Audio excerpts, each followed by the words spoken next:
तो आज बजट पेश होना है। ये मोदी सरकार का 10वां बजट है। चुनाव के चलते ये अंतरिम बजट होगा। बजट से समाज के कई वर्गों को उम्मीदें हैं। देखिए राजधानी भोपाल का एक मिडिल क्लास परिवार की इस बजट से क्या उम्मीदें हैं। को केंद्र सरकार अपना अंतरिम बजट पेश करने वाली है और ऐसे में जो घर के फाइनेंस मिनिस्टर्स होती हैं, यानी कि घर के बजट को जो संभालती हैं, गृह लक्ष्मी भी उनको माना जाता है, महिलाएं, उनको इस बजट से काफी ज्यादा उम्मीदें रहती हैं, क्योंकि कहीं ना कहीं घर के जो फाइनेंसेस रहते हैं वो महिलाएं ही मैनेज करती हैं। और ऐसे ही कुछ महिलाओं के साथ आज हम किचन में मौजूद हैं, क्योंकि सबसे ज्यादा हम मानते हैं कि जो खर्चा होता है वो किचन से ही होता होगा। रोज का खाना बनाना, तेल हो गया, सब्जियां हो गई, दालें हो गई, पल्सेस हो गए, कई चीजें रहती हैं। तो हम किचन में ही चर्चा करने के लिए आए हैं। चाय भी पक रही है और जानेंगे सबसे पहले महिलाओं से ही। मैम, बजट आ रहा है, इस बार महिलाओं को क्या खास उम्मीदें हैं बजट से, और क्या लगता है कि अंतरिम बजट है तो किस तरह का होगा? नमस्कार। सबसे पहले तो एक्सपेक्टेशन ये है कि बहुत ज़्यादा इनकम टैक्स में जो फ्लेक्सिबिलिटी पिछले साल थी तो उसको कहीं ना कहीं और ज़्यादा बढ़ा दी जाए ताकि हम बेनिफिट में रहें। Because I think middle class जो होते हैं, हम जैसे लोग सबसे ज़्यादा टैक्स पेयर होते हैं और हमें ऐसा लगता है कि हमारा पैसा बहुत सारा टैक्स में चला जाता है। तो हम चाहते हैं कि उसमें कहीं ना कहीं फर्दर रिडक्शन हो और एक रीजनेबल अमाउंट जो है वो हमारे लिए भी बचे ताकि हमारे बच्चों के एजुकेशन और सब में मतलब हमारा बचे। और सेकेंड मेरा ये है कि सब्जियों की हालत बहुत ख़राब है। तो इस बार ठंड होने के बावजूद भी सब्जियों में बहुत ज़्यादा ही महंगाई रही है। तो उसमें हम चाहते हैं कि बहुत स्ट्रॉन्ग कुछ कदम रखे जाएं। अगर नहीं हो पा रहा है तो सब्सिडी दे दी जाए, लेकिन सस्ता तो करे सब्जी को। तो being middle class female, so I would suggest कि ये हमारे एक्सपेक्टेशन है। दाल, आटा वगैरह, आपको क्या लगता है ये महंगा हुआ है और क्या इन सब चीजों में भी थोड़ी कमी आनी चाहिए? क्योंकि अब तो हम सब स्वदेशी प्रोड्यूस भी कर रहे हैं, हमें बाहर से ज्यादा चीजें इंपोर्ट करने की जरूरत भी नहीं पड़ रही है। बिल्कुल, इन सब चीज़ों में बहुत ज़्यादा और काफ़ी ड्रास्टिकली कम होना चाहिए।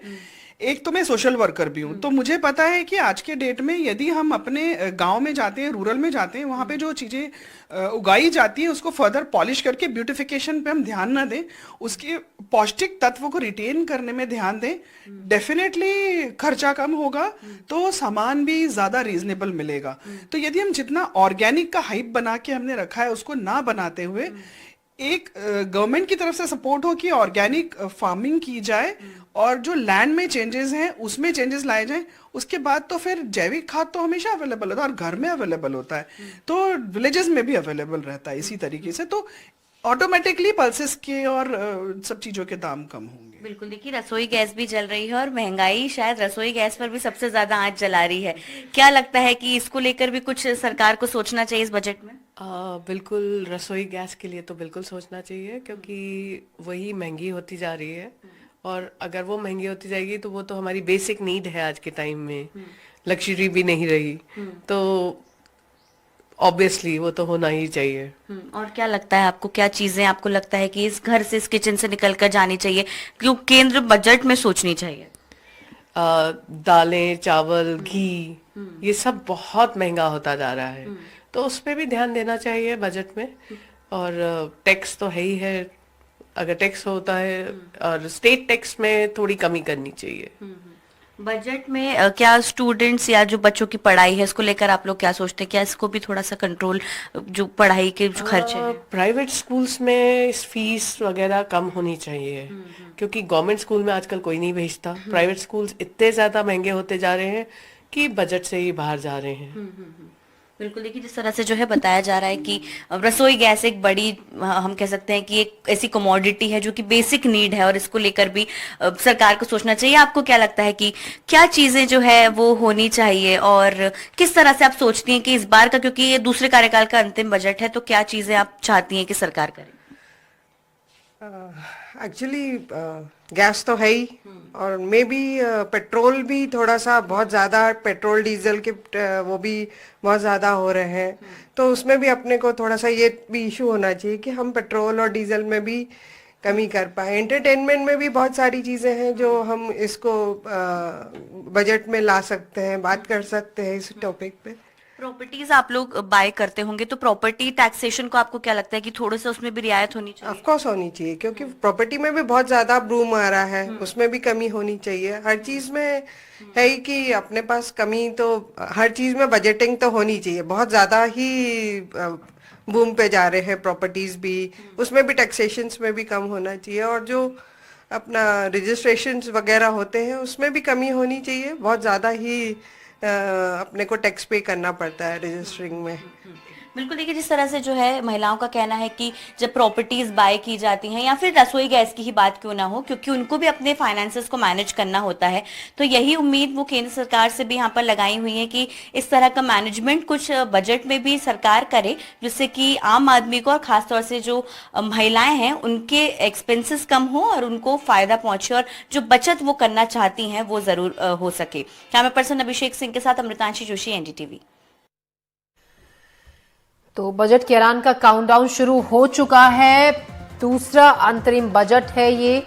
11 बजे वित्त मंत्री निर्मला सीतारमण संसद के पटल पर इस साल का अंतरिम बजट पेश करेंगे। पीएम मोदी के 10 सालों के कार्यकाल में ये दूसरा अंतरिम बजट है।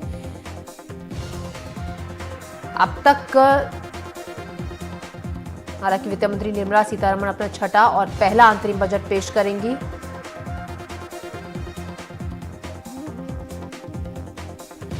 दूसरा अंतरिम बजट है ये, और जो तीसरा अंतरिम बजट, अब तक 14 बार अंतरिम बजट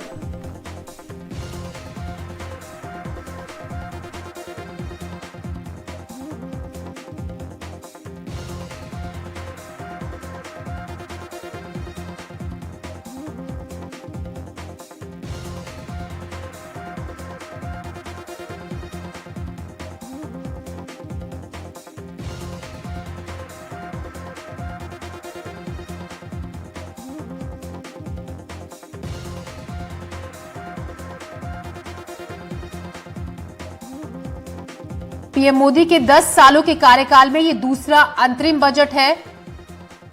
पांचवा अंतरिम बजट पेश किया गया था 1971 में, जिसको पेश किया था वाई.बी. चौहान ने। तो इस बार के बजट को लेकर तमाम कवायदें चल रही हैं। कवायद तमाम तरीके की हैं कि किस तरीके का बजट होगा, पिटारे में क्या होगा।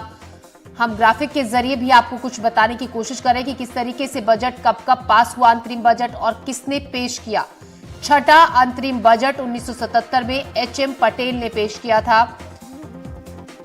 पूरी देश की निगाहें आज टिकी हुई हैं निर्मला सीतारमण के पिटारे पर कि क्या घोषणाएं इस पिटारे से निकलकर बाहर आएंगी। क्या राहत की बौछार होगी आम आदमी के लिए या फिर मायूस करने वाला होगा। लेकिन उम्मीद यही है कि बजट से हर वर्ग को खुश करने की कोशिश की जाएगी, क्योंकि चुनावी बजट ये कहा जा रहा है। बस कुछ ही वक्त में, कुछ ही महीनों बाद लोकसभा चुनाव है, तो ऐसे में पूरी कोशिश रहेगी कि हर वर्ग को खुश किया जा सके, किसी को निराश नहीं किया जाए। अब से कुछ ही देर में बजट पेश होगा, जब निर्मला सीतारमण अपने बजट का पिटारा खोलेंगी और कई तरीके की जो औपचारिकताएं होती हैं वो इस वक्त पूरी हो रही हैं। जो तस्वीरें आप देख रहे हैं ये उस वक्त की तस्वीरें हैं जब अपने हाथ में लाल रंग का बैग लिए निर्मला सीतारमण, जो कि एक प्रक्रिया का हिस्सा होता है बजट वाले दिन, उसको अपनी टीम के साथ वो फोटो सेशन कराते हुए नजर आ रही हैं।